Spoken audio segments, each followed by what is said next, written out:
Emmanuel est là. Emmanuel, Emmanuel, Emmanuel. Lebro Shabababa, Kante Lebro Santa la Baba. Merci pour ta grâce. Merci pour ta grâce. Merci pour ta grâce. Merci pour ta grâce. Prends contrôle par ton esprit et fais-nous du bien. Au nom suprême de Jésus-Christ de Nazareth. Quelqu'un a dit Amen bien.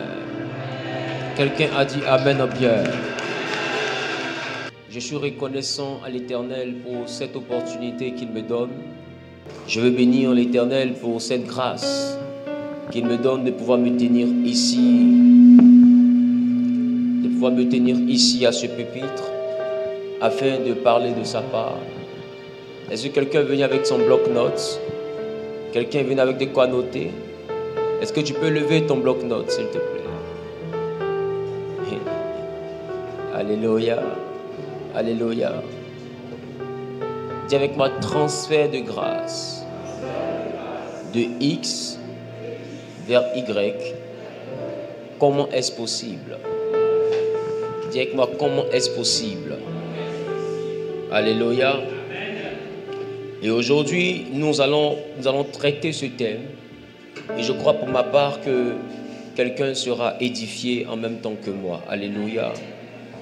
Nous recommandons ce moment à la puissance du Saint-Esprit et nous croyons que lui-même prendra contrôle au nom de Jésus.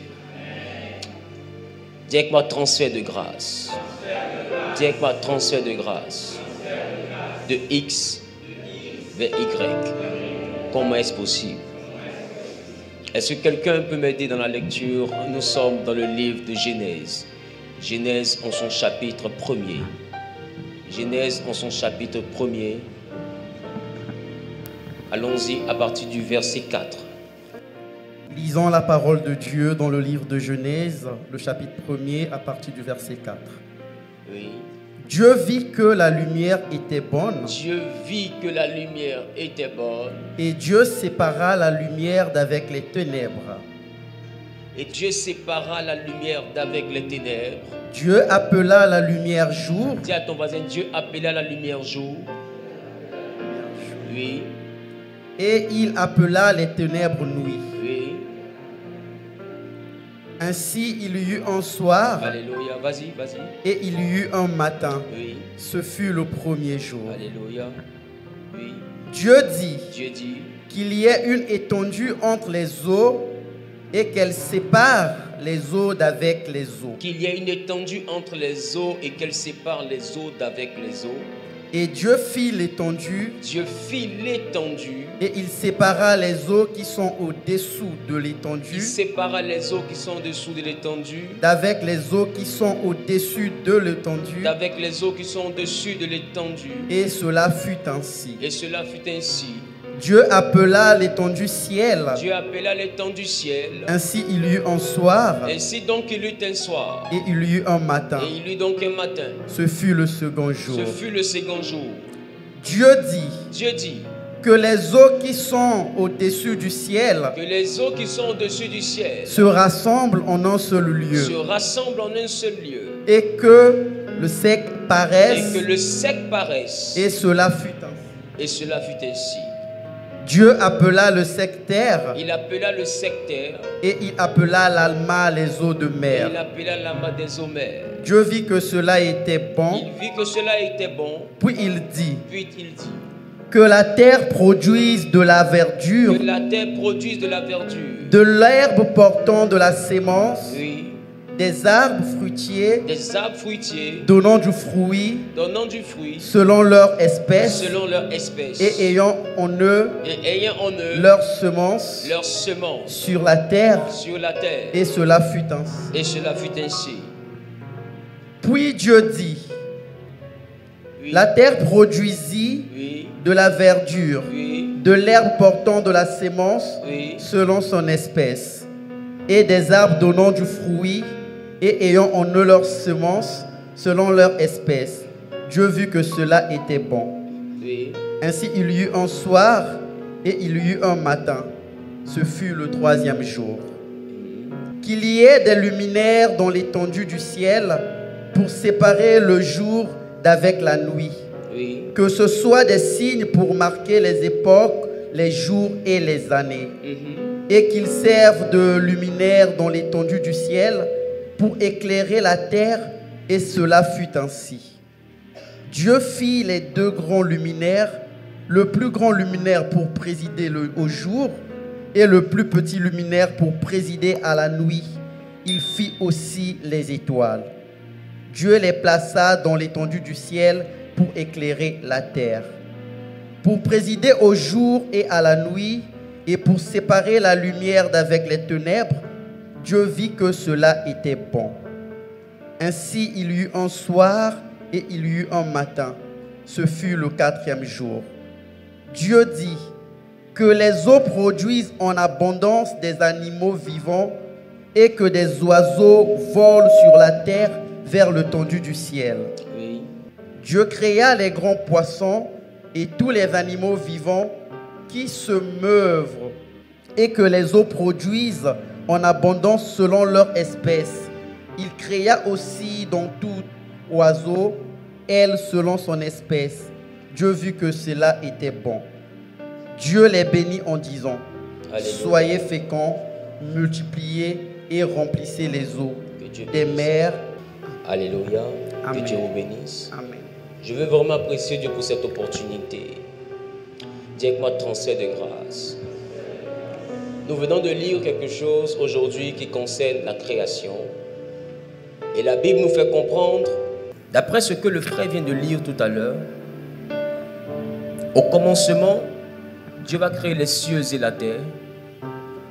Et la Bible dit que Dieu va demander à ce qu'il y ait une étendue. C'est ça? C'est ça? Une étendue pour séparer les eaux d'en haut.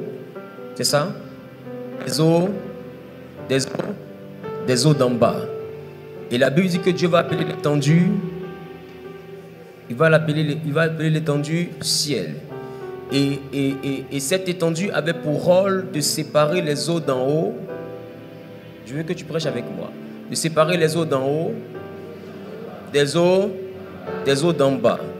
Donc, ça veut dire que le ciel, ce n'est pas les cieux. Si on parle de manière simple, terre à terre, Dieu créa les cieux et la terre, et après Dieu créa une étendue qu'il appela ciel. Donc les cieux, ce n'est pas le ciel. Le ciel, ce n'est pas les cieux. C'est ça, hein? On est d'accord. Les cieux, ce n'est pas le ciel ce n'est pas les cieux. Mais le ciel est une frontière entre le monde physique et le monde spirituel. Est-ce que quelqu'un me comprend? Le ciel est donc une frontière entre le monde physique et le monde spirituel. Entre les eaux d'en bas et les eaux d'en haut. Amen. Donc, à chaque fois que nous parlons du ciel, comprenons qu'on parle d'une frontière. Amen. Entre deux mondes. Entre deux mondes. Il y a une chose qui attire mon attention ici. La Bible dit que Dieu va parler à la mer et la mer va produire des êtres vivants, des animaux. Dieu aussi va parler à la terre, c'est ça? Et la terre va produire des êtres vivants. Amen. Des animaux selon leur espèce. Alléluia. Et bizarrement, mon message peut commencer à partir de là. Alléluia.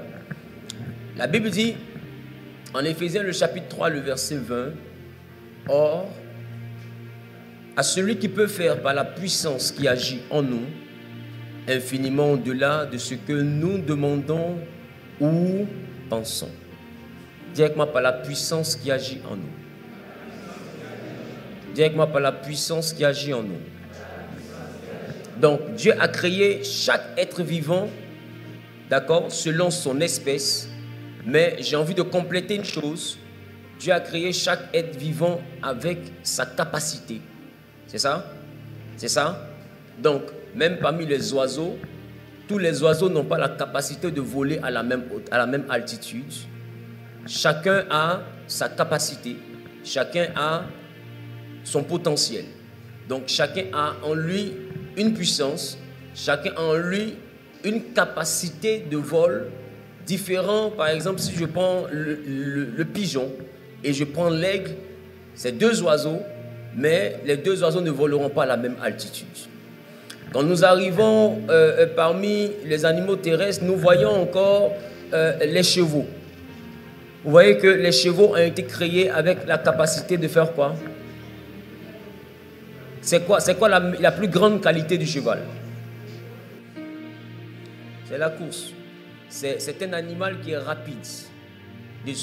À telle enseigne que même pour faire nos véhicules, les moteurs sont évalués en nombre de chevaux. Donc plus le moteur est puissant, plus il est considéré comme ayant un grand nombre de chevaux. Parce que le cheval est considéré comme étant l'animal qui a la capacité d'aller vite.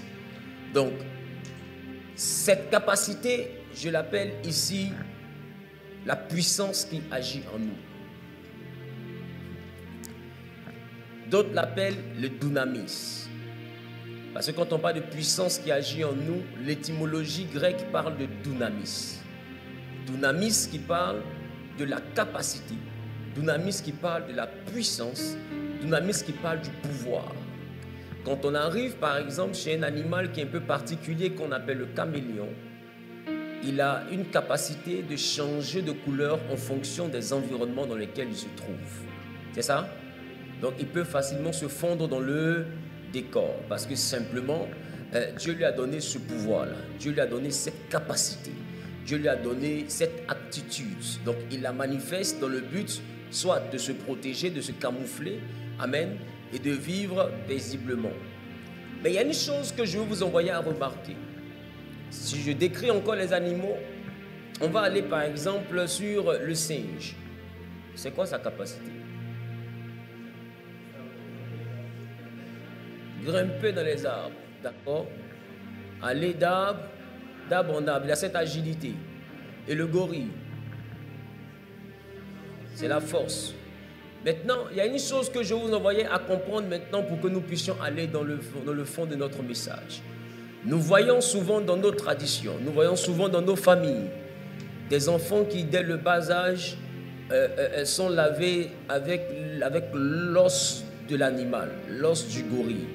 Et quand ces enfants-là sont lavés avec cet artefact, bizarrement, ces enfants-là grandissent, mais animés d'une force qui n'est pas ordinaire. On a l'impression que le dunamis de l'animal s'est transféré. Qui comprend ce que je m'apprête à dire? On a l'impression que la capacité de l'animal là s'est transférée dans l'individu. Est-ce que je parle à quelqu'un? Et vous allez remarquer que pour ceux qui viennent de familles africaines, est-ce qu'il y en a ici? Ok. On peut oublier, on ne sait jamais. Amen.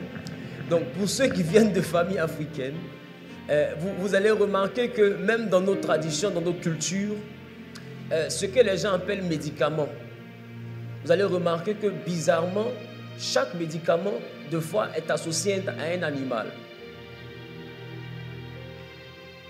Vous ne savez pas. Est associé à un animal. Et bizarrement, ce qui se passe, c'est que cet animal-là constitue un ingrédient indispensable dans la préparation de ce qu'on veut faire. Et quand on va prendre le temps de remarquer la capacité qu'on te promet, elle n'est jamais trop loin de la capacité de cet animal.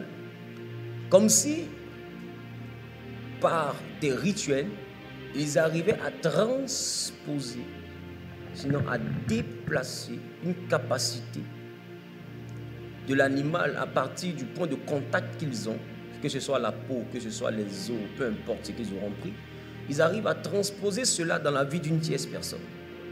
Est-ce que je parle à quelqu'un? Cette chose étant possible pour les animaux, sachez qu'elle est aussi possible pour les hommes. C'est ce que j'ai appelé transfert de grâce, transfert de capacité. Il y a des hommes que Dieu a créés, mais tous les hommes que Dieu a fait n'ont pas les mêmes capacités. C'est une chose que nous devons reconnaître. Tout le monde n'a pas la même capacité. Élie était un homme de la même nature que nous, dit la Bible, mais c'est la Bible qui a dit. Qui comprend ce que je viens de dire? Élie était un homme de la même nature que nous, dit la Bible, mais c'est la Bible qui a dit. Sinon, nous-mêmes, quand on regarde Élie, là, on est conscient qu'il n'est pas de la même nature que nous. Qui comprend de quoi je parle? Parce que ce que Élie fait, mon dos, qui comprend de quoi je parle? Le gars, il prend son manteau, il frappe le Jourdain s'ouvre. Le gars, il se lève, il appelle le feu apparaît. Papa, des gens viennent le capturer, des soldats, et bizarrement, Élie dit, si je suis prophète, que le feu descend du ciel, vous consume, et le feu descend et les brûle. Pas en esprit, mais en vérité. Est-ce que quelqu'un comprend de quoi je parle? Entends-toi, ton feu là, c'est un feu, mais en esprit. Tu as besoin de fermer tes yeux pour le voir. Amen. Mais lui, pour lui, là, c'est un feu que tout le monde voit à l'œil nu. Élie n'est donc pas un homme de la même nature que nous. Élie a des capacités que nous n'avons pas. Ayons l'humilité de reconnaître. Écoute, les doigts de la main n'ont pas la même taille. Mais ça ne les empêche pas d'être tous sur le même bras ou bien sur la même main. Mais ce que l'index peut faire, le pouce ne peut pas faire. Il faut qu'on reconnaisse, tous les cinq, tous s'appellent des doigts, mais chacun ce qu'il peut faire. Qui comprend de quoi je parle? Voilà pourquoi la Bible dit, or à chacun a été donnée la manifestation de l'esprit pour l'utilité commune. Donc chacun a une manifestation propre à lui. C'est pourquoi je veux dire à quelqu'un, il ne faut jamais prier pour être quelqu'un d'autre. Tu sais, il est plus facile d'assumer ce que tu es que de chercher à imiter ce que tu n'es pas. Le jour où le singe va décider de ne plus sauter de branche en branche, qui va s'inscrire à un concours de course et qui va vouloir imiter le cheval, sa vie sera frustration et pleurs. Parce qu'il va se rendre compte que malgré toute sa bonne volonté, malgré tout son zèle et même sa foi, même s'il a la foi, qui comprend de quoi je parle? Même s'il a la foi, mais pour qu'un singe dépasse un cheval à la course, c'est que Dieu vient de se contredire. Parce que, qui comprend de quoi je parle? Vous allez remarquer que même l'aigle, comme il sait que lui il vole haut, quand lui il vient à la chasse, il ne se fatigue pas pour se battre à terre. Il te prend et il t'envoie dans son espace à lui. Au fait, la victoire et la grandeur spirituelle commencent lorsque tu acceptes ta nature.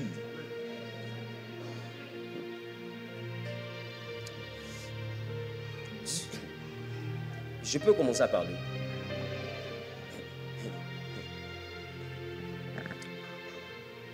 L'Église a du mal à comprendre Dieu parce que l'Église limite Dieu à la Pentecôte. Tu comprends ce que je viens de dire? L'Église limite Dieu à la Pentecôte. La Pentecôte, c'est l'effusion du Saint-Esprit. Mais avant que le Saint-Esprit ne descende, Dieu se manifestait déjà. Avant même qu'on appelle les prophètes, Dieu se manifestait déjà. Avant même qu'on ait une Bible, Dieu se manifestait déjà. Et la parole a existé avant que la Bible n'existe. Ce n'est que plus tard qu'on a donné le nom de prophète à ceux qui avaient ces capacités de voir des choses bizarres. Sinon, avant, on ne savait pas comment les appeler. Alors, le livre de Samuel dit, autrefois, on les appelait voyants. Parce qu'on ne savait pas comment les appeler. Comme c'était des gens qui voyaient, donc on les appelait voyants. Mais c'était le nom d'autrefois. Ce nom a été actualisé, il a été mis à jour. Donc désormais, on les appelle prophètes. Ça veut dire que ce n'étaient pas des gens d'abord qui étaient nés qui avaient vécu la Pentecôte. Ils sont nés avec une capacité.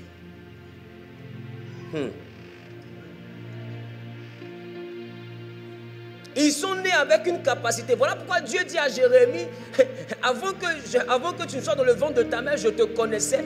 Avant que tu ne fusses sorti de son sein, je t'avais consacré. Ça veut dire que cette capacité prophétique de Jérémie, elle vient du sein maternel. Il est né avec. Ça ne dépend pas d'une période où le Saint-Esprit le touche. Ça dépend de la matière que Dieu a pu pour le fabriquer. Ça dit, il est prophète parce que ses molécules sont prophétiques. Si vous prenez le temps de remarquer, avant le sein maternel, l'homme est un esprit. C'est dans le sein maternel que la plus petite quantité de matière appelée atome prend forme. Et c'est à partir de là que le fœtus se développe jusqu'à devenir un enfant. Alors Dieu dit, avant que le processus de sa chèvre, que tu ne sortes de son sein, c'est là que j'ai mis le prophétique sur toi. Donc c'est-à-dire que le prophétique est une chose qui a été conçue en même temps que notre formation. On ne cesse pas d'être prophète. Mais on découvre notre prophétique.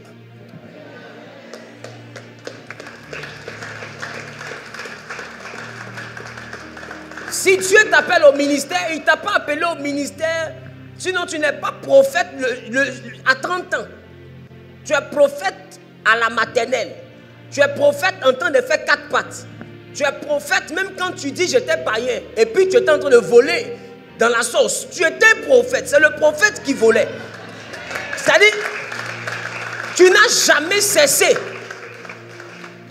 Votre problème, c'est que vous croyez que votre dunamis commence un jour. Ce jour-là, c'est le jour de votre conception. Dieu vous conçoit avec ça.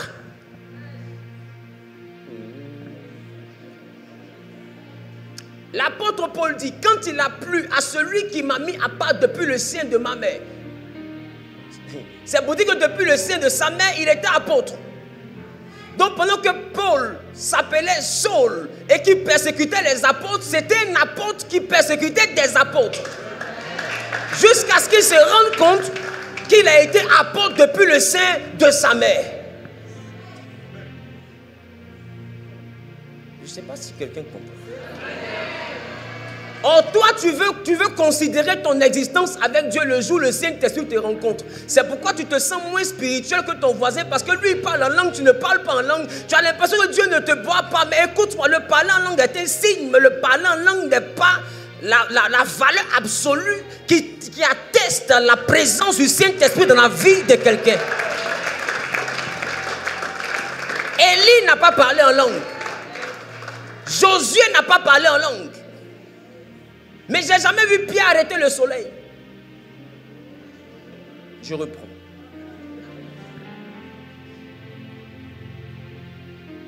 Si tu prends le temps de bien comprendre ce que je suis en train de dire, tu verras que tu suis ton pasteur pour ce qu'il a. Mais il a besoin de toi pour qui tu es.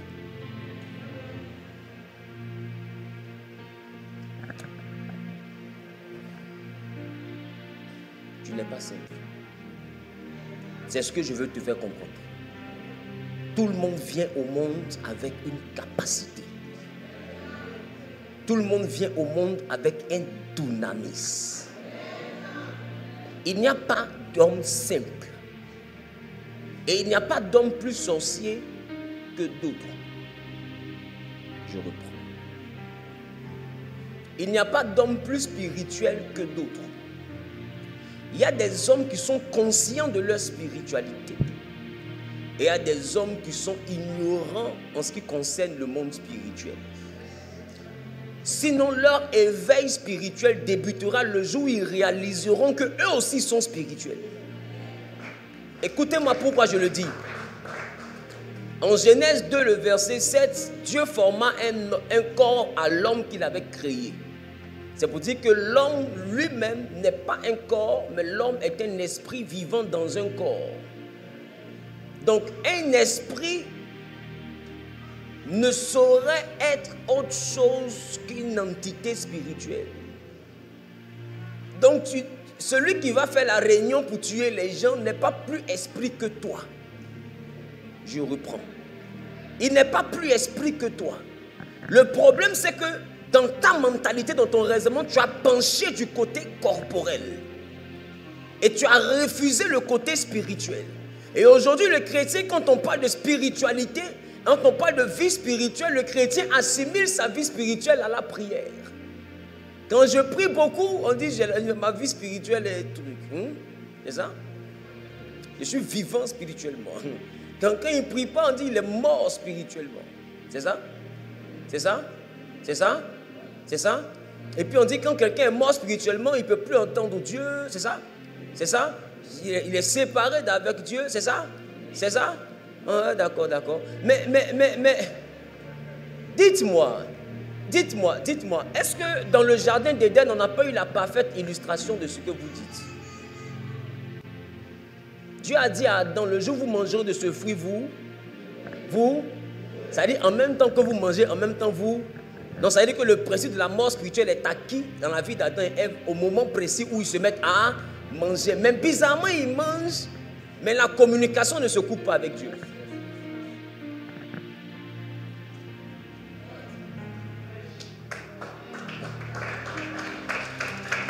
Normalement, quand quelqu'un est mort spirituellement, il n'entend plus Dieu, il devient un homme animal. Mais bizarrement, Adam a mangé ce qui doit le faire mourir. Donc ça veut dire que de manière théorique, là, il est mort. La mort de laquelle Dieu parle n'était pas la mort physique, mais c'est la présence de ce qu'on appelle le thanatos, qui est la vie du diable. Donc c'est une autre forme de destruction qui a habité l'homme. C'est ce qu'on appelle le péché.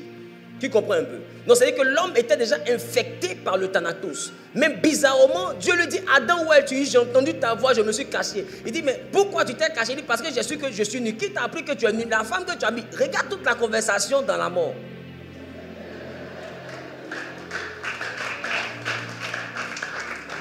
Regarde toute la conversation dans la mort.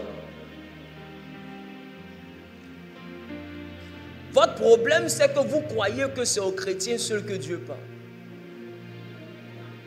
Dieu parle à sa création.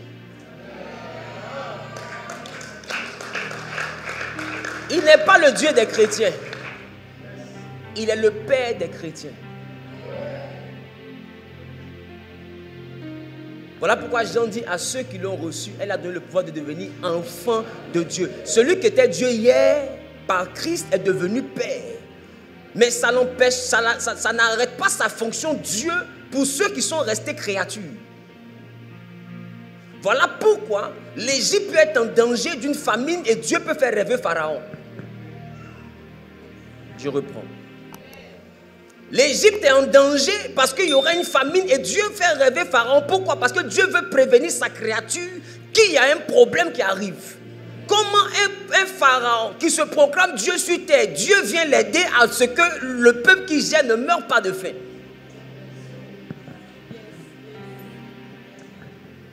Et Dieu lui montre le futur. Je ne sais pas si quelqu'un comprend ce que j'essaie de lui dire. Comment est-ce que Dieu peut dire, j'enverrai Nebuchadnezzar, roi de Babylone, mon serviteur? Mais Nebuchadnezzar a érigé une statue qu'on devait adorer, c'était sa statue à lui. C'était un grand idolâtre. Mais comment Dieu appelle un idolâtre son serviteur?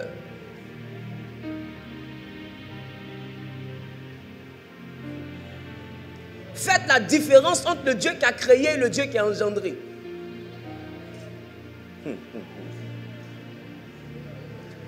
Pendant que Dieu qui a engendré vous donne la puissance en Christ, c'est Dieu qui a sauvé, qui a créé, qui protège le diable de vos prières. Je reprends. Parce que tout le feu qu'on met sur le diable, normalement, il serait mort.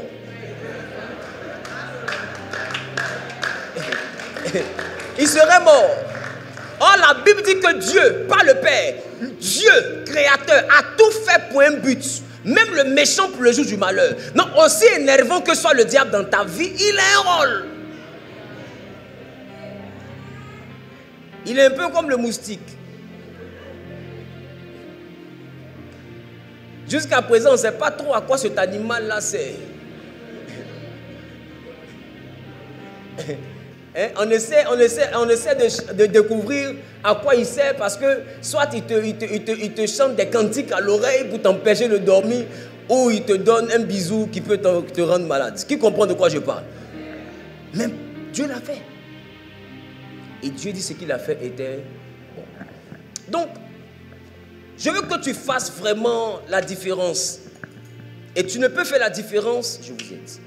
Et tu ne peux faire la différence que si tu grandis spirituellement. J'ai donc compris avec Dieu que la grandeur, là, si on grandit spirituellement, c'est la capacité à prendre conscience des réalités du monde spirituel. Job, intègre, droit, craignant Dieu, se détournant du mal, célèbre parmi les fils de Dieu, jusqu'à quand Dieu rassemble ses enfants.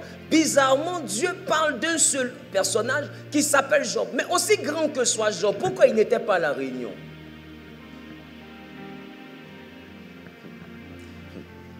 Et Dieu rassemble ses fils et Satan est venu. Qu'est-ce que Satan fait à une réunion de famille?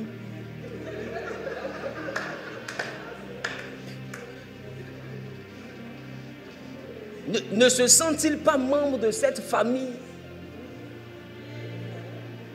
Si ce n'est pas le cas, pourquoi quelqu'un ne l'a pas rappelé à l'ordre pour lui dire c'est une réunion de fils, s'il te plaît sors qu'on débute la réunion?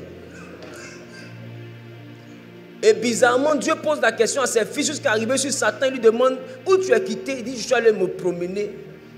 Il dit est-ce que tu as vu Job? Il dit comment je fais pour ne pas le voir? Mais ta main est sur lui. Retire ta main, tu verras. C'est pour dire que Satan a la crainte de Dieu.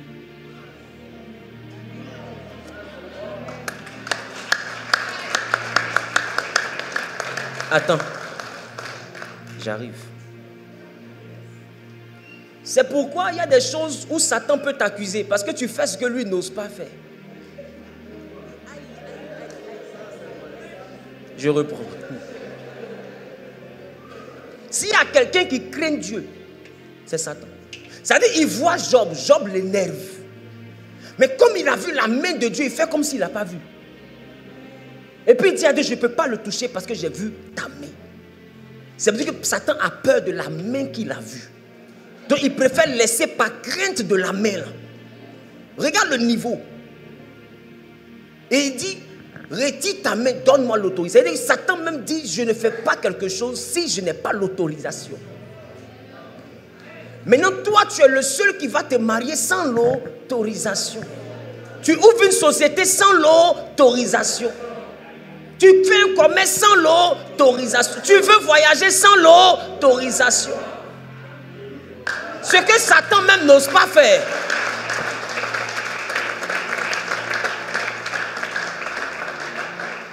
Ce que Satan même n'ose pas faire.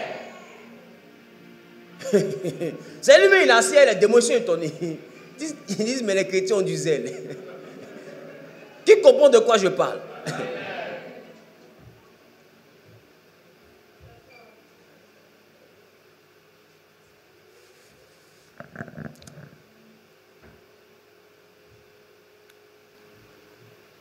J'ai vu des gens dire sur Facebook, pour un peu illustrer la profondeur de leur ignorance,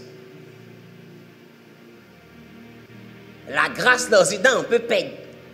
Quand les patients n'ont rien à dire là même, dans les grâce, on va perdre grâce comment? C'est que Dieu t'a donné, il t'a donné. Ma question. Comment Jacob a donc pu voler la bénédiction d'Ésaü? Si la grâce ne se transfère pas, comment Jacob a fait pour prendre le droit d'aînesse? Parce que si le droit d'aînesse est le droit de l'aîné, alors la nourriture ne peut pas rendre Ésaü petit frère. Je reprends. Si le droit d'aînesse est le droit du plus âgé, alors manger la nourriture de Jacob ne rend pas Ésaü le plus petit. Tu m'as donné ta nourriture. Tu ne m'as pas donné ta nourriture. Je suis ton grand frère. Un point, un trait. Mais Ésaü plus tard confesse. Est-ce parce qu'on l'appelle Jacob qu'il m'a volé 2 fois? Il m'a volé le droit d'aînesse et maintenant il me vole la bénédiction. Ésaü a compté 2. Or Jacob l'a volé une seule fois. La deuxième fois, c'est la conséquence de la première fois. Ça veut dire que Ésaü venait de vendre sa bénédiction sans le savoir. Donc, par ignorance, il y a eu un transfert de bénédiction de Jacob vers Ésaü. Donc, le transfert de grâce est possible. Je peux perdre ce que j'ai au profit d'une autre personne. Est-ce que quelqu'un comprend ce que je dis?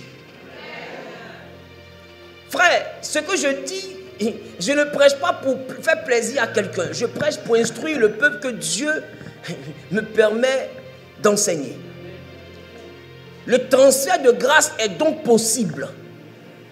Je t'assure, aussi vrai que Dieu est sur son trône, il y a des gens qui réussissent avec l'étoile des autres. Et dans le monde mystique et dans le monde de la sorcellerie, il y a des personnes qui travaillent, mais le résultat de ton travail passe ailleurs. Le transfert de grâce, c'est une réalité. Et j'ai envie de dire, puis c'est une calamité, c'est une catastrophe que de vivre une vie qui n'est pas la tienne. La Bible dit que du règne de Salomon, 2 femmes avaient eu des enfants en même temps. Et elles ont dormi toute la nuit. Et pendant la nuit, il y a une qui a perdu son enfant. Elle se réveille au milieu de la nuit. Elle constate que son enfant est mort et que sa camarade dormait profondément. Ça veut dire qu'il y a des moments où quand tu dors profondément, on peut échanger les enfants. On peut échanger. Prendre la mort qui est là-bas, mettre ça chez toi. Et prendre la vie qui est chez toi, mettre ça là-bas. Ça se fait. Jésus ne vous a-t-il pas dit qu'un homme a semé le blé et pendant la nuit, l'ennemi est venu pour travailler dans le champ? C'est pour dire qu'il y a des récoltes qui sont influencées par l'ennemi. Pendant la nuit, il peut venir récolter. S'il peut venir planter, c'est qu'il peut venir récolter.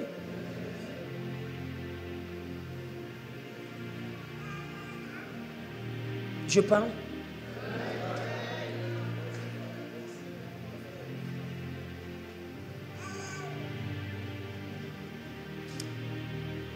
C'est bon?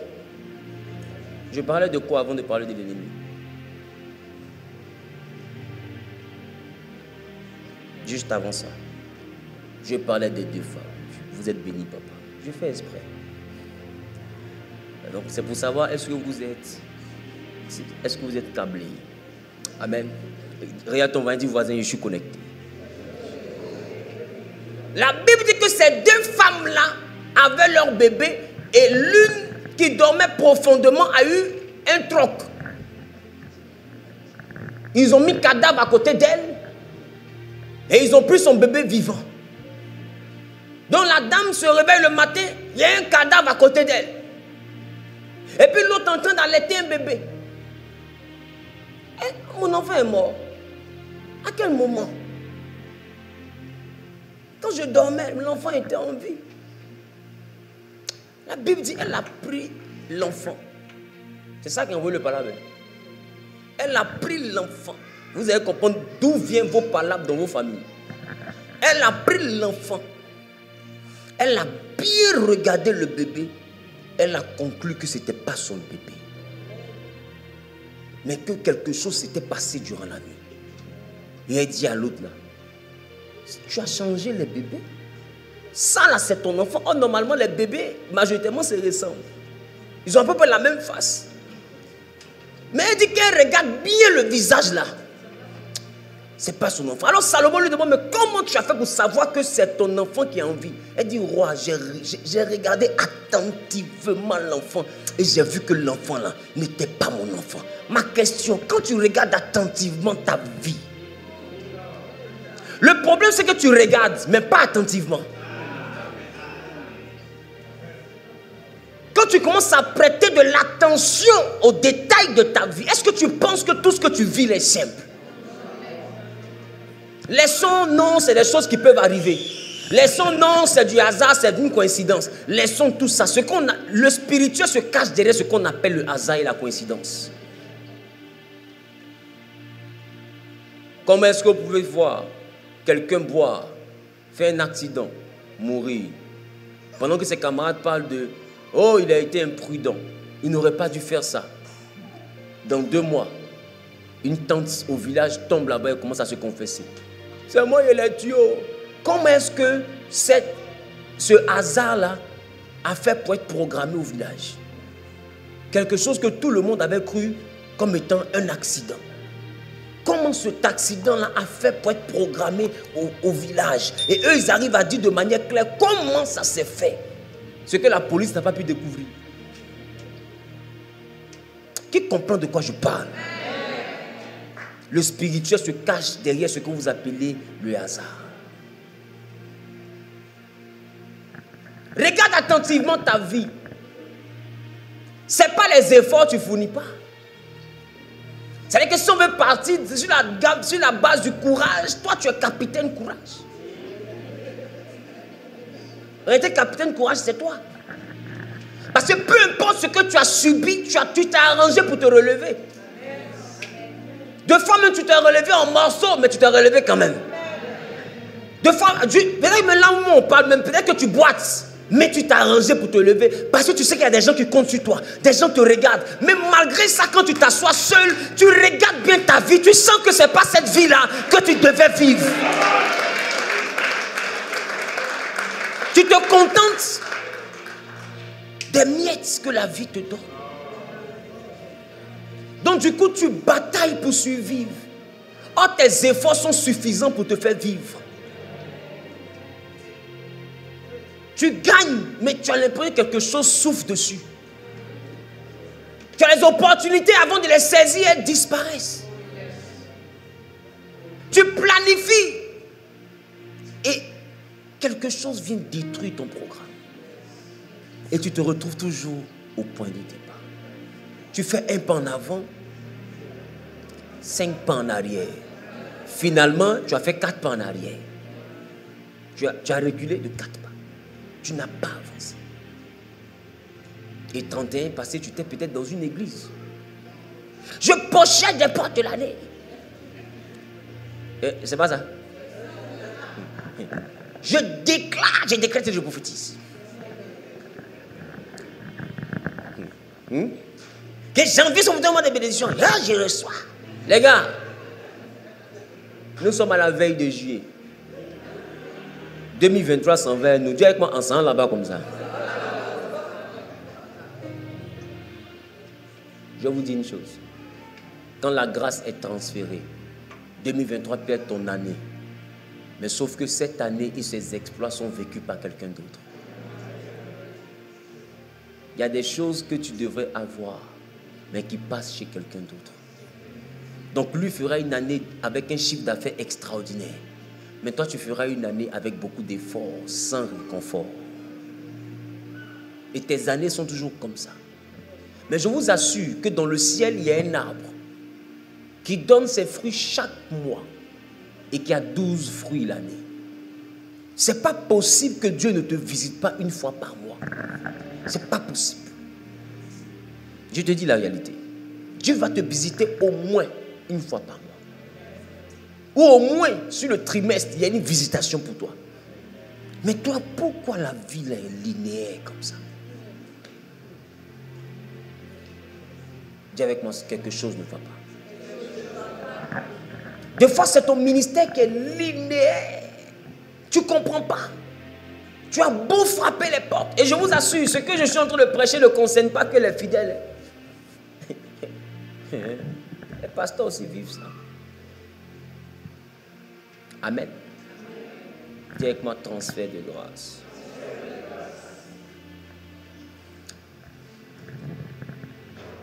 Le transfert de grâce est donc une chose possible.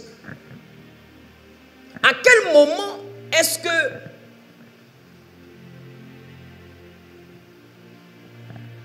nous devons aspirer à rentrer dans une autre manifestation de la grâce.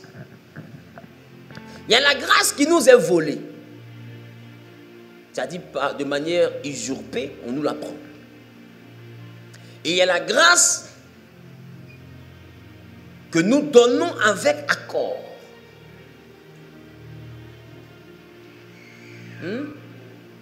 Et deux fois parmi vous, vous avez dit oui à un transfert sans savoir que ça signifiait oui.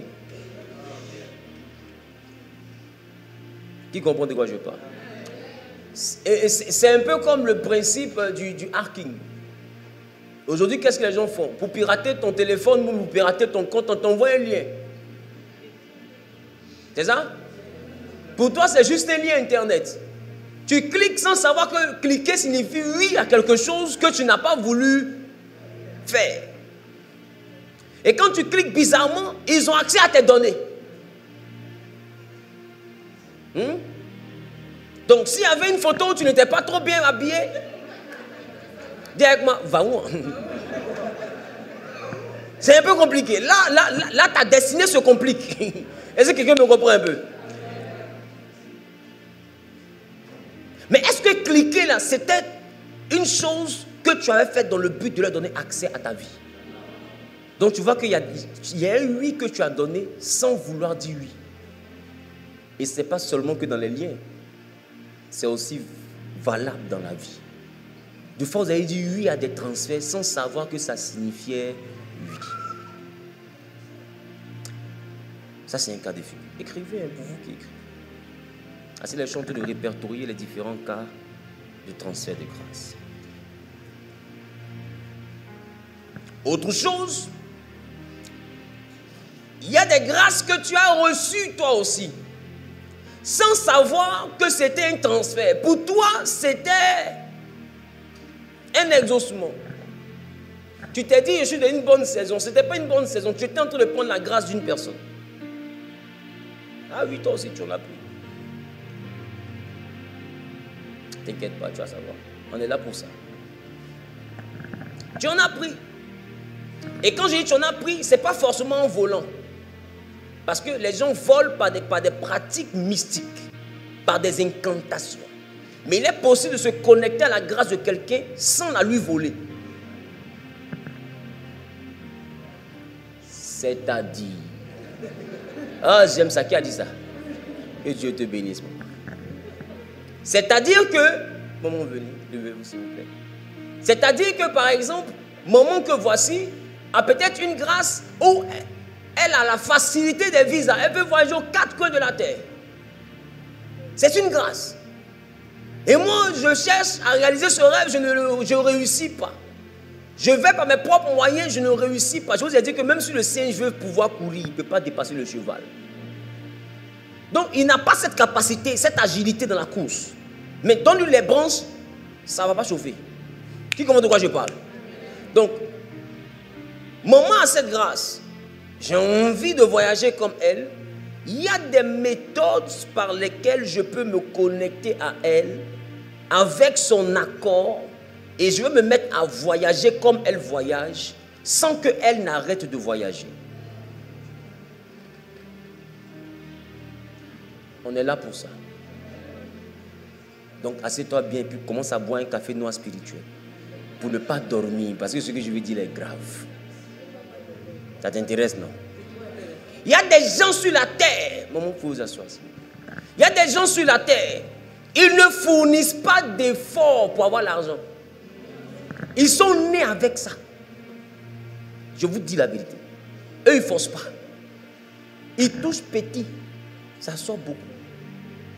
Il a assis et puis des contrats veulent le trouver. Il ne jeûne pas, il ne prie pas, il ne vient pas à l'église, il fait rien. C'est un vrai sauvage. C'est-à-dire que Tarzan, son neveu. Mais il est prospère, mais comme rien. Qui comprend de quoi je parle? Il ne fait ni jeûne, ni prière. Il ne va pas chez féticheur, il ne va pas chez pasteur, il va chez personne. Il est assis, il boit ses champagne, il fume cigare. Mais ça ne chauffe pas. Sa vie est d'une... En termes de prospérité, sa vie est excellente d'une manière choquante. De fois, tu te rêves et tu penses que Dieu t'a disqualifié. Mais Seigneur, pourquoi? Ça veut dire que, écoute-moi bien, Ça dépend de Dieu l'a conçu avec quoi. On appelle ça Dieu donné. Pour devenir soldat, Goliath s'est entraîné depuis sa jeunesse. David, là, à sa jeunesse, lui, il ne s'entraînait pas, il tuait ours. Parce qu'il a tué l'ours à 17 ans. Donc on est jeune à quel âge?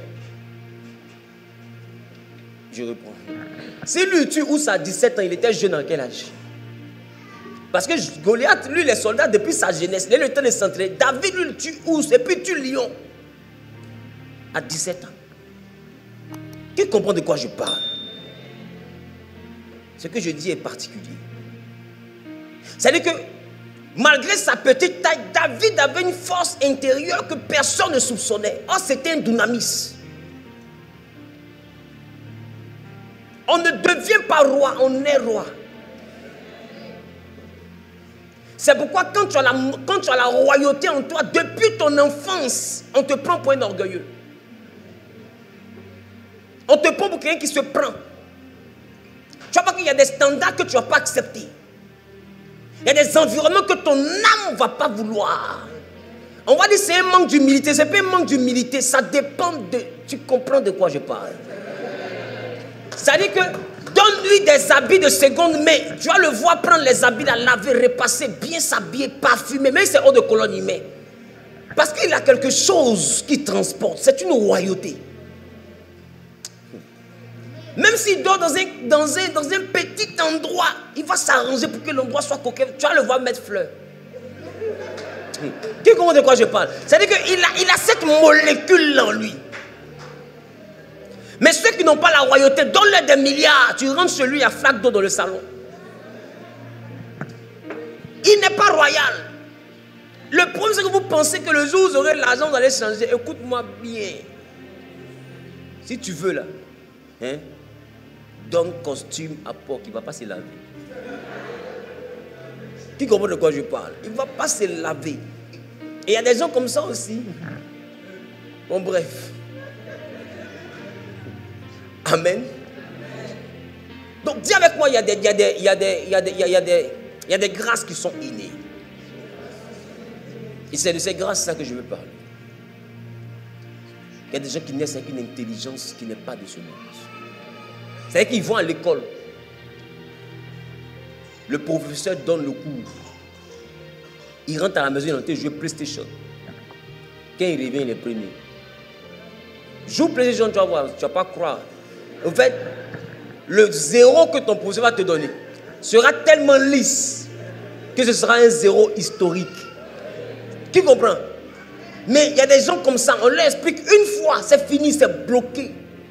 Même si elle joue temps passe, et puis elle joue code, elle revient là, elle est première. Il y en a qui ne sont pas nés avec ça là. Eux là, on doit prendre un marteau. Et puis le cahier, on colle sur sa nuque. Et puis on peut mater, puis on tape. Boum, pour que ça rentre là, c'est pas amusement. Son crâne est dur. Qui comprend de quoi je parle? Il étudie, il oublie. Il étudie, il oublie. Jusqu'à la leçon même l'étudie. Qui comprend de quoi je parle? Et bizarrement, ces gens, on les appelle derniers à l'école. Mais quand ils acceptent qu'ils ne sont pas faits pour l'école, ils deviennent premiers dans la vie. Parce qu'ils n'ont pas le dynamisme de cette capacité, cette sagacité. Mais ils ont un autre dynamisme. S'ils le découvrent, ils peuvent devenir premier pour laisser celui qui était premier. Donc, comprenez que Dieu n'a pas fabriqué quelqu'un avec la molécule de l'échec. On refuse juste de découvrir le chemin pour lequel on a été fabriqué. Je parle à quelqu'un. Je parle à quelqu'un. Donc, je veux d'abord dans un premier temps que nous puissions détecter les porteurs de grâce. Dites-moi les porteurs de grâce. Parce que après ça, je vais te montrer comment se connecter à la grâce d'une personne sans la lui voler. Tu voles, tu es un vampire. Je parle à quelqu'un. Tu voles, tu es un vampire. de la sorcellerie que de voler la grâce d'autrui. Mais tu peux te connecter à quelqu'un et puis recevoir ce qui est sur sa vie sans voler. Qui comprend de quoi je parle? Voilà. C'est-à-dire que si la personne prospérait, la personne n'arrête pas de prospérer. C'est-à-dire que le fait que toi tu prospères ne dérange pas sa prospérité. C'est un peu comme si elle se duplique. Qui comprend de quoi je parle? C'est extraordinaire. C'est extraordinaire. C'est un peu comme si cette grâce-là se duplique. Dis avec moi les porteurs de grâce. On peut commencer à les citer? On est prêt? Parce que quand vous allez quitter ici, il faut rechercher les porteurs de grâce. Et quand vous allez rechercher les porteurs de grâce, il faut maintenant noter le dernier point que je vais donner après avoir listé les porteurs de grâce. Ce dernier point, c'est comment se connecter aux grâces. Dis avec moi les porteurs de grâce. Dis avec moi les porteurs de grâce. Je peux avoir des lecteurs. Je peux avoir des lecteurs, au moins 2 lecteurs, ils vont s'asseoir là, même s'ils ont leur bloc-notes et tout, ils vont noter, mais c'est 2 personnes qui vont faire la lecture. Première dimension des porteurs de grâce, je les ai nommés les veuves. J'ai compris avec Dieu qu'il y a des personnes dans la Bible en qui Dieu se reconnaît. Et si je veux parler d'une première catégorie de personnes, je veux donc parler des veuves. Dieu se définit comme étant le mari des veuves. Les veuves ont donc quelque chose de particulier dans la vie. Et je vais vous expliquer certaines choses et vous allez comprendre. Deutéronome chapitre 14, le verset 29. Le deuxième lecteur prend Proverbes chapitre 15, le verset 25. Deutéronome chapitre 14, le verset 29. Le deuxième lecteur va en Proverbes chapitre 15, le verset 25.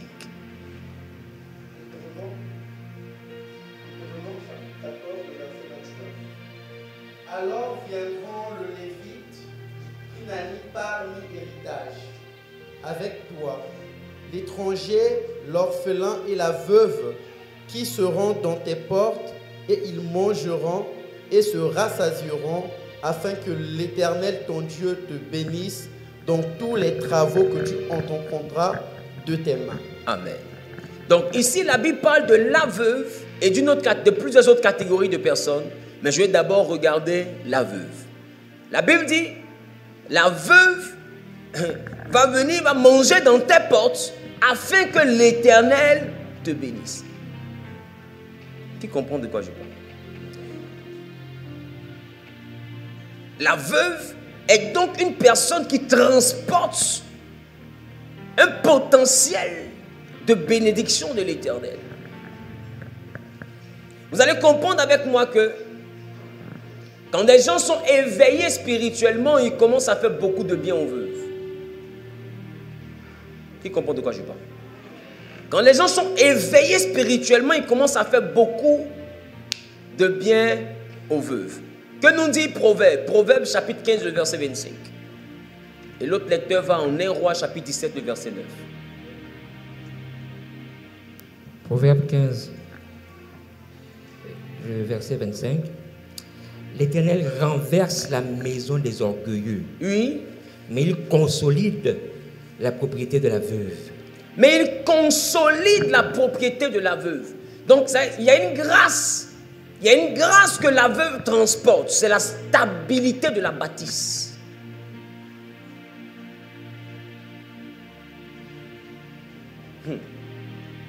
Une personne qui veut être stable dans ce qu'elle construit doit associer à sa bâtisse la veuve.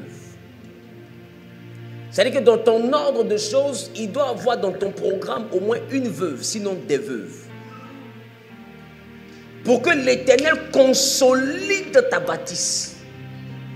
Parce qu'elle transporte ça. La demeure de la veuve est consolidée. Ce qu'elle a construit, ce qu'elle a reçu, ce qui lui appartient ne s'écroule pas. Il y a des vents qui arrivent et puis vous recommencez tous les jours. Parce que quand ce vent s'abat contre votre bâtisse, la maison s'effondre. Votre compte en banque s'effondre. Tu veux te solidifier? Mets dans ton programme la veuve. Vous voyez souvent des personnes, pour ne même pas dire même des organisations internationales, où quand on regarde, on sait que c'est des mystiques qui sont derrière. Bravo. Mais remarquez, ils sont toujours dans les fondations. Ils sont toujours dans les œuvres caritatives, dans les donations. Ils construisent même l'église. Oh, vous allez comprendre pourquoi tout à l'heure. Donc, la demeure de la veuve est consolidée. 1 Roi 17, le verset 9. 1 Roi 17, le verset 9. Allons-y en Isaïe, chapitre 1, le verset 17. Lève-toi, va à Sarepta, Va à Sarepta. qui appartient à Sidon, Oui, et demeure là. oui. Voici, j'y ai ordonné à une femme veuve de te nourrir. Voici un homme qu'on appelle Élie. Voici un homme qu'on appelle Élie. Élie le Tishbite est dans une dimension où sa vie a un problème. Parce que Élie a déclaré qu'il ne va pas pleuvoir. Sinon à sa parole, c'est ça? C'est ça? Et il est allé, selon l'ordre de l'Éternel, à un torrent qu'on appelle le torrent de Kérit. Et quand Élie arrive au torrent, c'est les corbeaux qui le nourrissent. Mais quand Élie sort de la dimension du torrent, Dieu le connecte à une autre source d'approvisionnement que Dieu appelle la veuve. Mais en réalité, quand Élie va chez la veuve, Élie va dans le but de recevoir de la nourriture. C'est ça? C'est ça? Dieu lui dit, j'ai ordonné à une femme veuve de te nourrir. Donc on a l'impression que la veuve a déjà entendu Dieu. On a l'impression que la veuve a déjà entendu Dieu. Et Élie arrive dans la vallée des Sidoniens, qui est au-delà de la frontière d'Israël, donc c'est un pays de païens. Ils ne connaissent pas Dieu à Sarepta. C'est des païens. Donc cette veuve-là n'est pas du peuple d'Israël, donc assurément, elle ne connaît pas Dieu. Elle n'a jamais entendu Dieu. Quand Élie arrive, la veuve qui croise, il lui dit, donne-moi à manger. Elle dit, mon ami, il me reste un peu de farine et un peu d'huile pour faire le dernier gâteau. Je mange avec mon fils, après ça, nous tous, on attend la mort. Et c'est Élie maintenant qui lui dit, donne-moi, car ainsi parle l'Éternel. L'huile et la farine ne manqueront point dans ta maison. J'ai donc compris une chose. J'ai donc compris une chose. Dieu dit, j'ai ordonné à une femme veuve. Or, la femme veuve en question n'a jamais entendu Dieu. Alors, à quel moment elle reçoit l'ordre? J'ai donc compris que les veuves transportent un ordre de l'Éternel.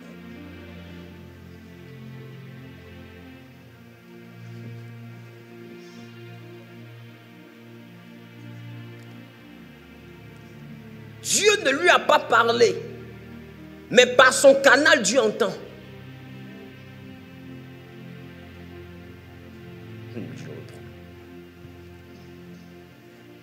Dieu ne lui a pas parlé, mais par son canal, Dieu entend. C'est pour dire que tu n'as pas besoin d'avoir une révélation pour faire du bien à une veuve. Une veuve est une porte qui est d'office connectée à l'Éternel. Il a dit qu'il est le mari de la veuve. C'est ça? Donc s'il est le mari de la veuve, sache qu'il est reconnaissant envers tous ceux qui nourrissent sa femme.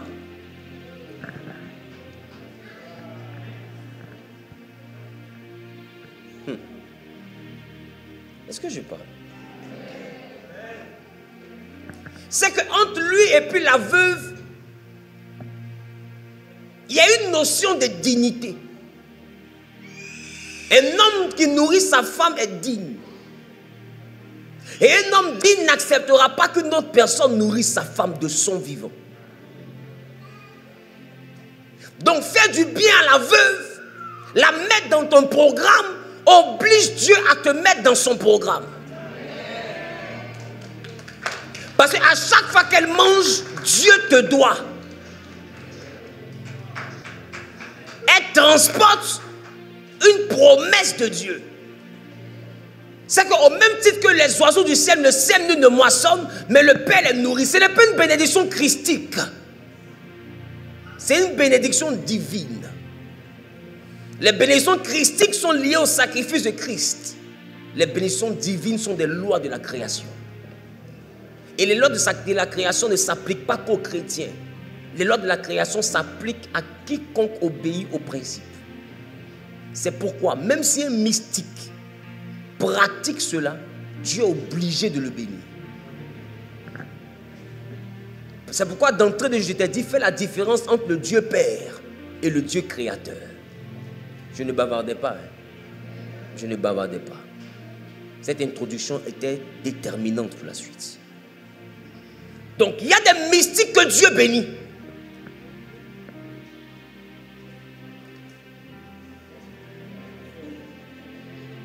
Dieu bénit Potiphar parce que Potiphar a hébergé Joseph que ses frères avaient vendu.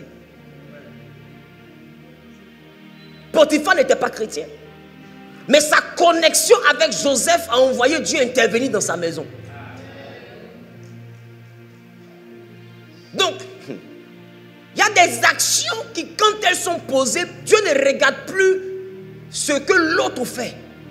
Dieu bénit à cause du principe. Même si c'était des idoles qu'ils adoraient, Dieu le bénira. Mais ces idoles même vont reconnaître que ce n'est pas eux. Je reprends. Jacob avait sa vie menacée par Ésaü. Je ne prêche pas pour les enfants spirituels. Donc si tu es né hier, il ne faut pas chercher à comprendre, écoute seulement. Il ne faut pas chercher aussi à juger. Un enfant les boit lait. Si on lui donne sauce graine qu'il mange, il va mourir. Donc écoute, ne mange pas. Voilà. Qui comprend de quoi je parle? Mais il ne faut pas dire comme je ne comprends pas, donc je vais me permettre de juger son ministère. Est-ce qu'il est de Dieu? Tu n'as pas l'âge pour juger mon ministère. Tu n'as même pas le niveau pour juger mon ministère. Voilà. Je suis pasteur, je prêche depuis l'âge de 17 ans.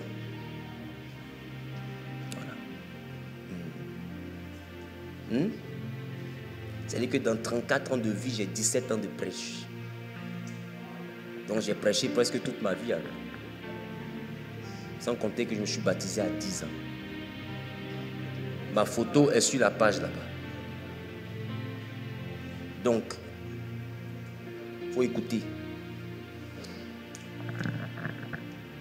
Qu'est-ce que je disais tout à l'heure? Très bien. J'étais sur Jacob. Je vous dis, je vais vous faire ça souvent. Et ça peut vous valoir des prières de 10 minutes non-stop. Si personne ne me dit où j'étais, on se lève, on prie pendant 10 minutes. On parle de toutes les manières, c'est une bonne punition. Ça vous connecte à Dieu. Amen. Donc, Laban qui a hébergé Jacob, parce que Ésaü voulait tuer Jacob. Celui qui a accueilli Jacob, qui était le béni. La Bible dit que Laban va poursuivre Jacob. Il va dire à Jacob, s'il te plaît, reviens encore chez moi. Reste encore un peu ici. Car j'ai appris par divination que c'est à cause de toi que l'Éternel m'a béni. Écoutez ce que Laban vient de dire. Parce que vous avez écouté ce que j'ai dit. Mais voilà ce que Laban vient de dire. Laban dit, mes théraphim là, mes fétiches là, quand je les ai consultés, eux-mêmes m'ont dit, ton argent tu as là, c'est pas nous on t'a donné. Les fétiches ont confirmé le code. Si tu es devenu riche, il ne faut pas dire que c'est nous. C'est qu'il ne faut même pas nous donner cabri pour nous dire merci, on va avoir problème. C'est à cause du jeune là que tu as prospéré. Si tu veux, garde-le encore un peu. Aussi longtemps qu'il est là, tu prospères. Donc, ça veut dire que Laban mangeait la grâce qui était sur Jacob. Il y a des entreprises dans lesquelles on va te garder parce qu'on sait spirituellement que toi, tant que tu es là, ça monte. Votre problème, c'est que vous ne savez pas qu'on n'embauche pas par pitié, on embauche l'étoile. Quand tu ouvres ton magasin, il ne faut pas prendre une cousine parce qu'elle n'a pas de travail. Un magasin, ce n'est pas un sport. Ce n'est pas la salle de gym. C'est un endroit pour faire profit. Donc prends des étoiles qui peuvent envoyer le profit.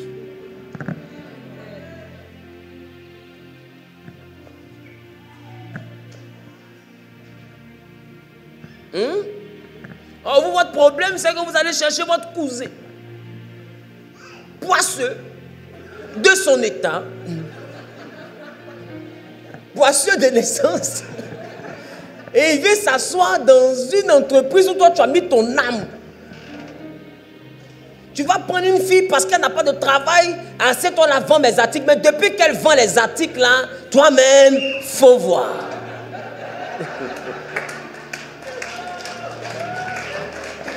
La Bible dit, Laban a embauché Jacob parce que simplement Laban a compris que l'enfant là, depuis il est là, ma maison prospère.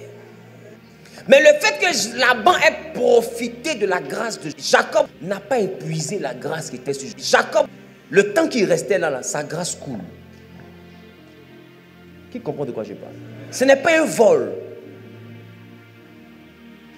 Ce n'est pas un vol. C'est pourquoi tu vois que Laban a négocié avec Jacob. Il dit, reste encore un peu. Parce que j'ai appris que c'est à cause de toi que je suis prospère. Donc reste pour que ça continue à couler encore un peu. Et puis après ça, tu peux partir avec ta chose. Donc il ne veut pas voler. Mais il veut s'abreuver. Il veut boire un peu. Il veut que reste, partage un peu encore avec moi. Donc il y a des gens qui vous augmentent le salaire parce qu'ils ne veulent pas que tu partes. Parce qu'il veut encore profiter un peu encore. Ça n'annule pas ta grâce, mais ça peut retarder ta destinée. Parce que tu perds ton temps à l'enrichir. Or ce temps, tu pourrais le prendre avec la grâce que tu transportes pour t'enrichir. Quelqu'un comprend? Donc, nous avons les veuves. Quelqu'un dit les veuves. Donc, elles transportent un certain équilibre et elles transportent une certaine action de Dieu. Alléluia.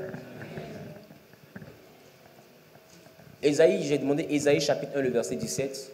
Je lis la parole de Dieu, Ésaïe 1, verset 17. Apprenez à faire le bien. Oui. Recherchez le droit. Oui. Ramenez l'oppresseur dans le bon chemin. Faites droit à l'orphelin. Défendez la veuve. Il dit défendez la veuve. Amen. C'est pourquoi je vais dire à quelqu'un, tes malheurs peuvent venir parce que simplement ton père est mort et tu maltraites sa femme.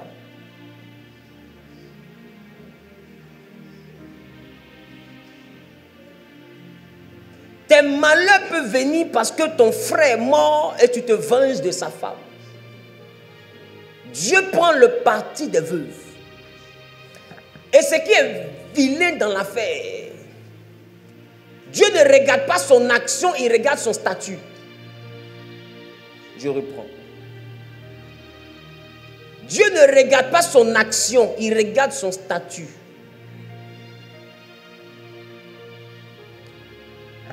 Bon, de manière simple. Dis-moi frère, de manière simple. Normalement, les députés ont une immunité. Normalement, c'est ça? C'est ça?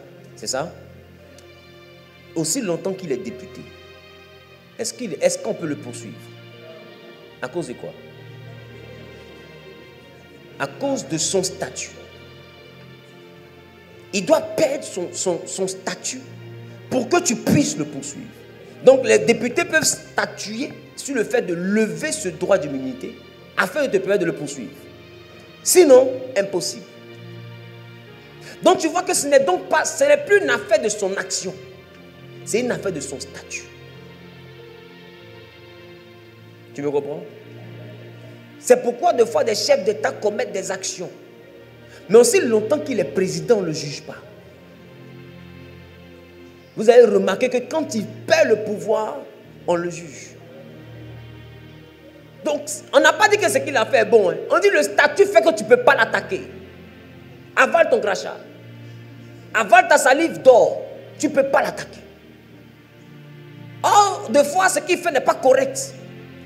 Mais aussi longtemps qu'il a ce statut-là, te lever contre lui, c'est te lever contre un pays. Aussi longtemps qu'elle a le statut de veuve, lui fait la guerre, c'est faire la guerre à son mari. C'est un statut. C'est un peu comme quand Christ nous a affranchis, il nous a donné le statut d'enfant de Dieu. Écoute, nous sommes ses enfants, un point, un trait. S'il est content de nous, il n'est pas content de nous. C'est à lui de nous redresser. Mais il ne va jamais donner le droit à quelqu'un de l'extérieur de venir faire dans notre vie ce qu'il veut, simplement parce que lui n'est pas content. Si quelqu'un rentre dans ta vie pour jouer aux billes, sache que c'est Dieu qui l'a invité. Sinon, il n'y a pas quelqu'un qui a assez de souffle dans ses poumons pour oser rentrer dans la vie d'un enfant de Dieu sans que Dieu ne permette. Il n'y a pas. Ça n'existe pas. Est-ce que je parle à quelqu'un? C'est pourquoi lui me dit, rien ne t'arrive sans que lui ne l'ait permis. Donc vous voyez que ce qui fait que personne ne peut te toucher, ce ne sont pas tes actions, sinon on est ennuyé. On est ennuyé. Ce qu'il dit de ne pas faire là, c'est ça on va faire. Mais malgré ça, il nous protège. Il te dit non, il ne faut pas faire. Tu quittes à l'hôtel. Il t'a dit de ne pas partir. Mais accident, il te sauve. Bon, dis-moi, si on doit regarder ce que tu viens de faire, on te sauve ou tu meurs? Donc si Dieu veut nous juger par rapport à nos actions, on est dans pain. Mais remarque qu'il va au-delà de nos actions et il nous protège à cause de notre statut. Donc le statut donne un avantage. Qui comprend de quoi je parle? Donc faites attention à la veuve, c'est un statut. Deuxième catégorie, faites attention à l'orphelin. C'est un statut. L'orphelin aussi transporte la grâce. Quand vous remarquez là où on a parlé de la bâtisse qui ne se fondre pas, il y a mentionné aussi l'orphelin. Dis avec moi l'orphelin.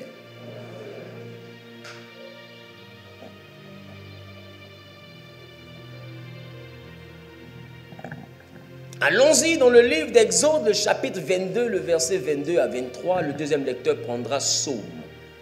Psaume, chapitre 68, le verset 65.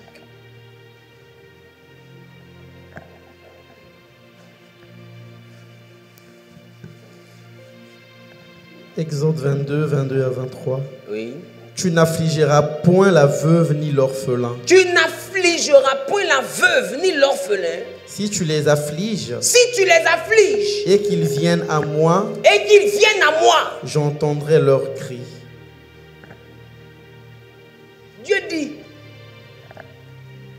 faut les voir louper. Faut pas les maltraiter. Mais si jamais tu n'écoutes pas, que tu les maltraites, qu'ils viennent à moi, aussi longtemps qu'ils ne viennent pas, tu es en paix. Mais si je suis assis pour dire, hé Dieu, Dieu dit, ce qu'ils vont me dire là, je vais entendre. C'est une manière de dire que toi et moi là, on va se croiser. Pour ne pas qu'on se croise, laisse-les tranquilles. Donc, la veuve et l'orphelin ont aussi quelque chose qui transporte comme grâce. C'est que Dieu les entend. Donc quand je veux que Dieu m'entende, il y a des gens à qui je dois me connecter. C'est aux veuves et aux orphelins.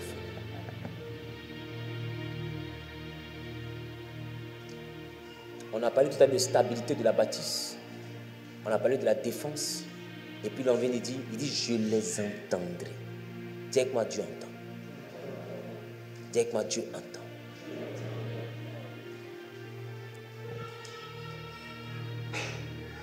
Donc il y a des sujets de prière pour lesquels tu pries, tu penses que Dieu ne t'entend pas. Cherche une veuve, cherche un orphelin. Et puis pose une action. Va prier, il va t'entendre.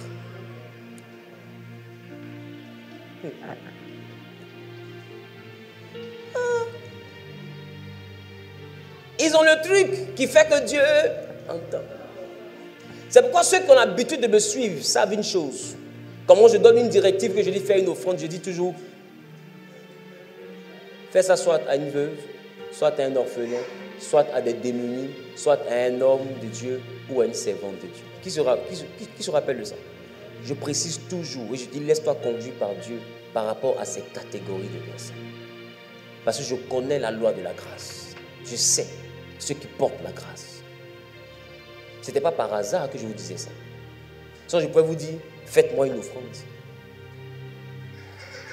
Mais à chaque fois je disais, faites ça soit à la veuve, soit à l'orphelin, soit aux démunis ou à un homme de Dieu. Et parmi vous, d'autres ont dit, homme de Dieu, je veux te faire ça à toi-même. Et lui, c'est ta volonté. Tu sais ce que Dieu t'a mis à cœur? Que son nom soit béni. Mais s'il te met à cœur aussi de faire ça chez les veuves, je ne t'en voudrais pas non plus. Parce que je ne comptais pas sur ton offrande pour vivre. Et je vous assure, peu importe le montant, j'ai toujours dit ça aux gens. Donne ça soit à la veuve, à l'orphelin. Je ne prends pas ce qui ne m'appartient pas. Des fois, vous devez faire des offrandes, tu as à cœur de donner ça à la veuve, mais comme tu es un pasteur, tu te sens obligé de lui donner. Des fois, tu as à cœur de donner ça à des démunis, mais comme tu es un pasteur, tu te sens obligé de lui donner. Deuxième point, les orphelins. Dis avec moi les orphelins.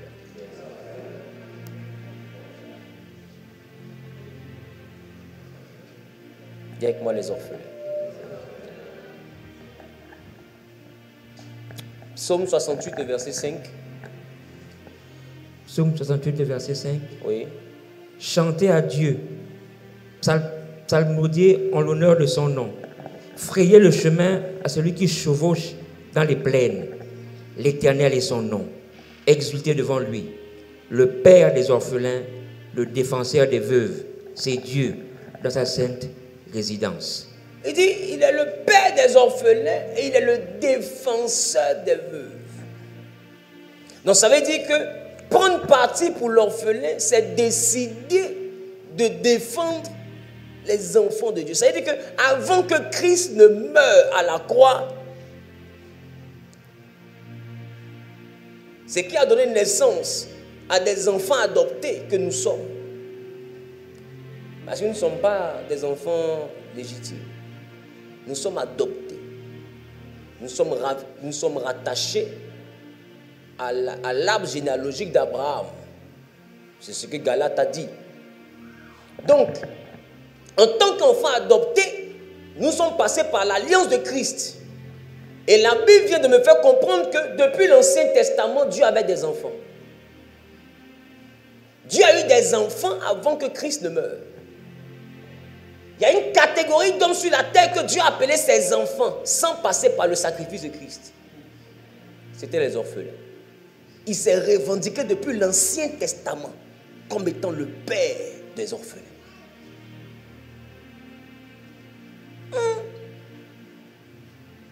Les orphelins sont donc des fils de Dieu. Et votre problème, c'est que vous associez fils de Dieu à une religion. Fils de Dieu n'est pas une religion, fils de Dieu est un statut.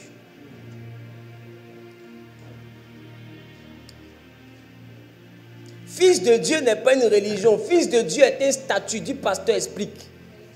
Tu vas arrêter de mal me regarder. En Job, Dieu il a demandé à ses fils, il a rassemblé ses fils. Qui est venu? Il est de quelle religion? Non, il est de quelle religion? Il est chrétien? Il est de quelle religion? Mais quand Dieu rassemble ses fils, il vient ou il ne vient pas? C'est qu'il se sent fils. Oh, il n'appartient à aucune religion. Il est même l'ancêtre même de la vie païenne. Il est le concepteur même du système des païens. Qui comprend de quoi je parle? Mais ça ne l'empêche pas de se sentir fils. Non, fils ne veut pas dire venir à l'église. Il y a des gens qui sont fils, ils ne viennent pas à l'église.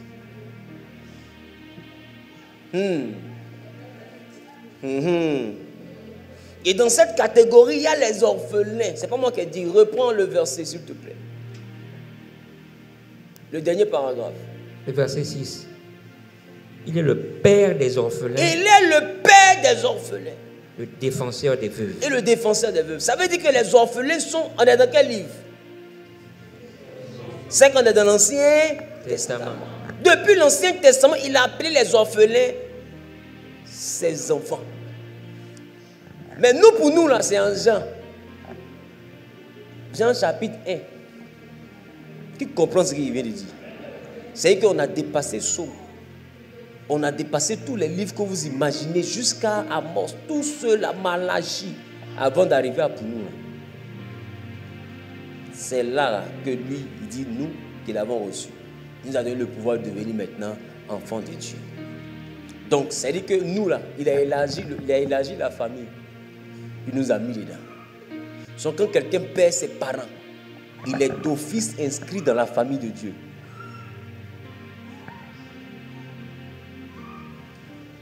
Donc, les orphelins n'ont pas besoin d'être chrétiens pour transporter cette grâce d'enfant de Dieu.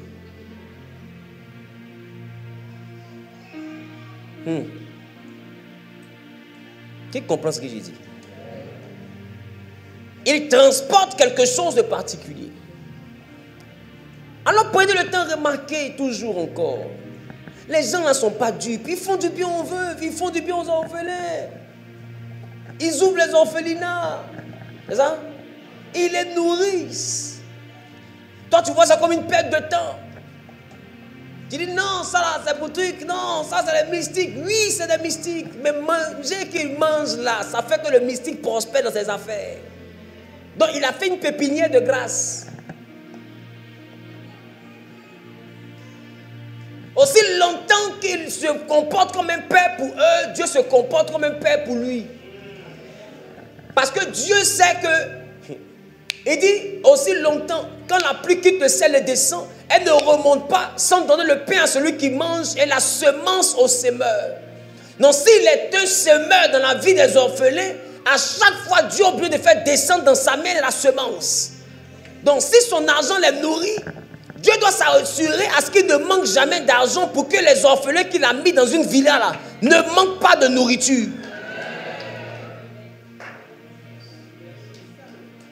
Donc la maison qu'il a construite, c'est une pépinière. C'est les enfants de Dieu qu'il a mis là-bas. Seigneur, moi je dis il ne veut pas à l'église, mais il les nourrit. Là où je suis là, mais regarde, mon téléphone sonne. Qui m'appelle? C'est eux. On dit rien est fini. Si mon contrat de 10 milliards là ne passe pas, que mes entreprises s'écroulent, je ne suis pas le seul à tomber. Hein. Il tombe. Si je tombe, il tombe. Bénis-moi pour que de 100 orphelins je passe à 200. Dieu voit son intérêt. Ce n'est plus la religion, c'est le statut.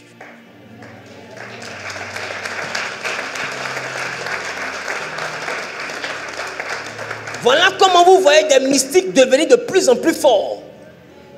Parce qu'ils savent faire des pépinières de grâce. C'est ce que j'appelle la pépinière de grâce.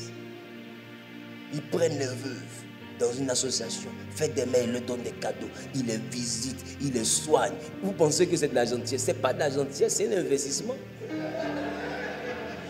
Celui qui comprend le principe du ciel sait que ça là c'est une bonne affaire. C'est un business très rentable spirituellement parlant. Ce qui revient à toi, c'est que tu sais. Il dit jette ton pain à la surface des eaux, avec le temps tu le retrouveras. Comment tu retrouves quelque chose que tu as jeté? Donc quand tu les vois, tu penses qu'ils jettent l'argent, ils ne jettent pas l'argent. Remarque, tous ceux qui montent à un moment donné rentrent dans la charité. C'est un puits intarissable. C'est un puits qui va alimenter tes autres puits. C'est une source de bénédiction intarissable. Les gars, vous les voyez ici, ils sont là, non, Il court, il jette le pain, il jette les sacs de riz, les gens viennent, ils prennent, ils mangent. Non, il a bon cœur. Quel cœur? Quel bon cœur? Ce n'est pas un principe de bonté. C'est un principe de prospérité. Donc ce n'est pas de la bonté. C'est un investissement. Ce n'est pas de la gentillesse. Il ne leur rend pas service. Il a compris le mécanisme qui est derrière.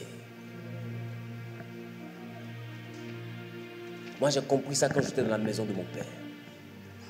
Un jour, j'étais en train de prier. Et c'est là que Dieu ouvre mon esprit sur ce que je vous enseigne. Nous étions en 2007. Et pendant une nuit de prière, parce que je faisais les nuits de prière de 22h, 6h, 22h, 8h. Et pendant une nuit de prière, Dieu me fait méditer sur les oiseaux du ciel me sèment, ni ne moissons. Cependant, le Père les nourrit. Il dit, combien de fois valez-vous plus que les oiseaux du ciel? Et pendant que je suis en train de méditer, parce que méditer est différent de lire. On est d'accord? Méditer est différent de lire. Donc pendant que je suis en train de méditer, Dieu ouvre mon intelligence. Et il y a une équation qui vient dans ma tête.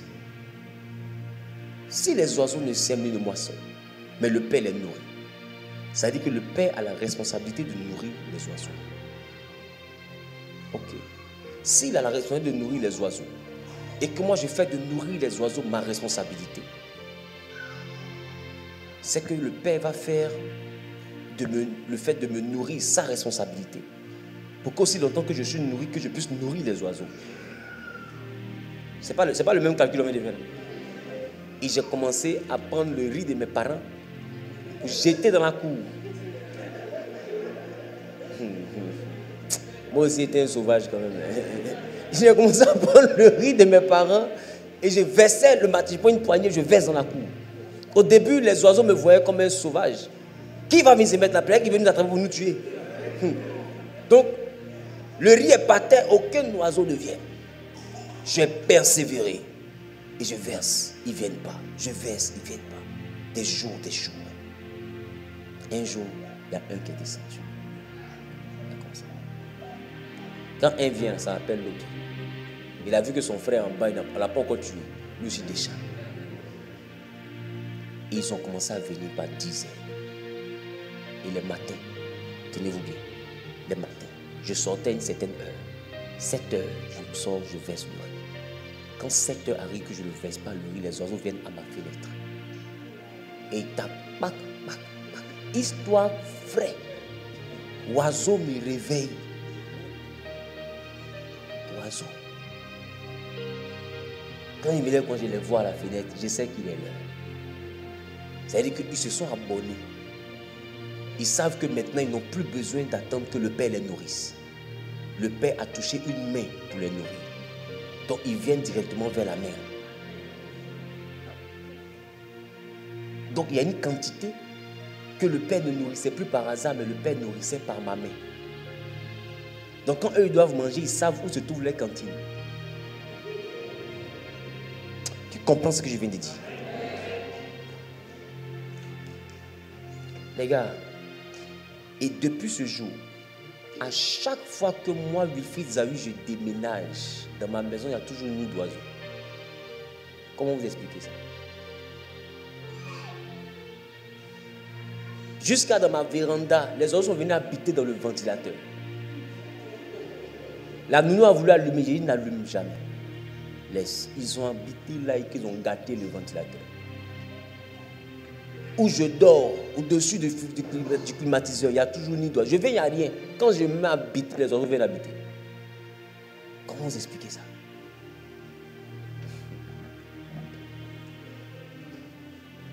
Mais ça semble être simple. Mais c'est une équation. Vous devez trouver les porteurs de grâce. Dis avec moi les porteurs de grâce. Dis avec moi à chacun son orphelin. Ça veut dire qu'ils vont manger, qu'ils vont avoir honte. Qui comprend un peu de quoi je parle? Tu dis quoi? Toi, tu es quoi? Tu es orphelin. Ouvre ta bouche. Il dit, du pain là-bas, pour, mange là-bas. Tu dis, mange, tu es là, tu tournes. Oh. Mange. jus. Amen. Chaussures, porte. Il va dire, mais il y a quoi dans tu es gentil, c'est pas gentil, mon petit, prends. Prends. Non, je ne veux pas. Il dit, tu veux. Et je te dis que tu vas vouloir. Parce que tu vas m'énerver ici. Il faut que je te fasse du bien. Tu vois, la tantière pleure, elle veut donner l'habit là. Prends l'habit là, prends. Qui comprend de quoi je parle? C'est pourquoi la Bible dit, plusieurs parmi vous, en faisant la charité, ont reçu des anges sans le savoir. Il y a une angéologie dans la charité. Il a dit à Corneille en Actes chapitre 10, il dit tes offrandes et tes aumônes. Or, les aumônes ne sont pas les offrandes d'église. L'aumône, c'est l'offrande qu'on fait aux pauvres. L'aumône, c'est le don qu'on fait aux nécessités, aux démunis, aux orphelins, aux veuves. C'est-à-dire, c'est une action liée à une pitié, à une compassion. L'offrande, c'est une action liée à une reconnaissance. Dieu m'a fait du bien, je fais une offrande, je suis reconnaissant. Dieu ne fait pas pitié, donc il ne lui donne pas l'aumône. Donc l'aumône vient d'une compassion. Quand l'offrande est suscitée par la compassion, c'est l'aumône.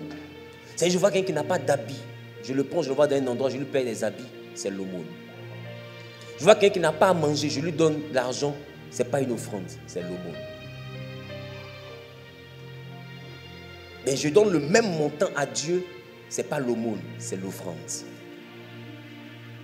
Donc quand on dit les aumônes de Corneille sont montées, c'est-à-dire que c'est ce que Corneille faisait par pitié pour les gens. Le bien que Corneille faisait à des démunis, à des nécessiteux. C'est pourquoi quand tu es là souvent, puis ton cœur est porté vers le fait de faire du bien, la charité, tu penses que c'est le diable qui te parle. C'est Dieu qui veut te bénir. Donc il veut te connecter à des sources de bénédiction. Il voit que tu pries. Tu pries et tu mérites la bénédiction. Mais le ventilateur ne va pas tourner parce que tu pries. Le ventilateur tourne parce que tu le branches à une prise. Donc Dieu veut te connecter à une prise. Donc il commence à mettre dans ton cœur le désir de faire du bien. Et tu es là, remarque, tout enfant de Dieu, à un moment donné, tu te dis quoi? Si Dieu me fait grâce, une idée rentre dans ton cœur. Je vais m'occuper des veuves, je vais m'occuper des orphelins. Presque tout le monde a ce projet-là.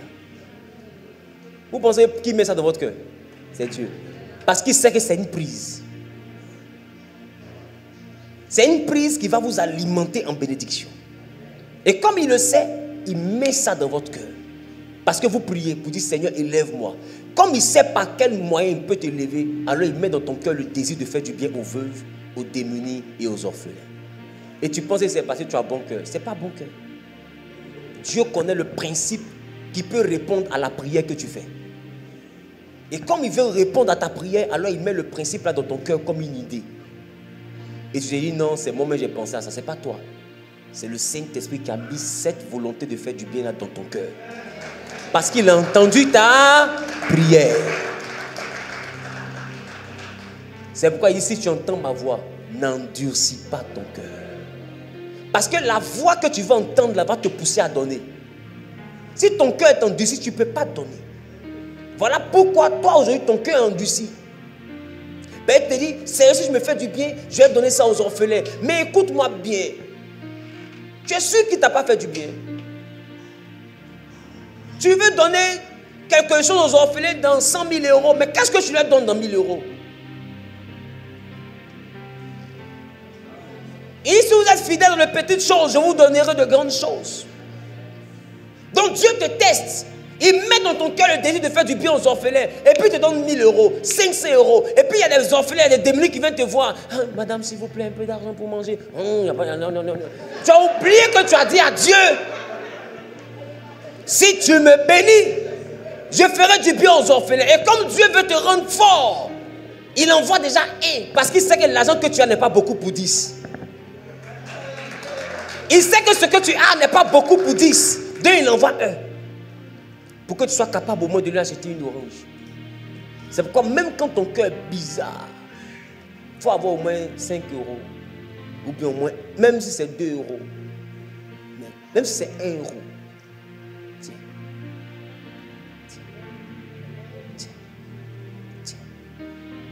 Qui comprend de quoi je parle?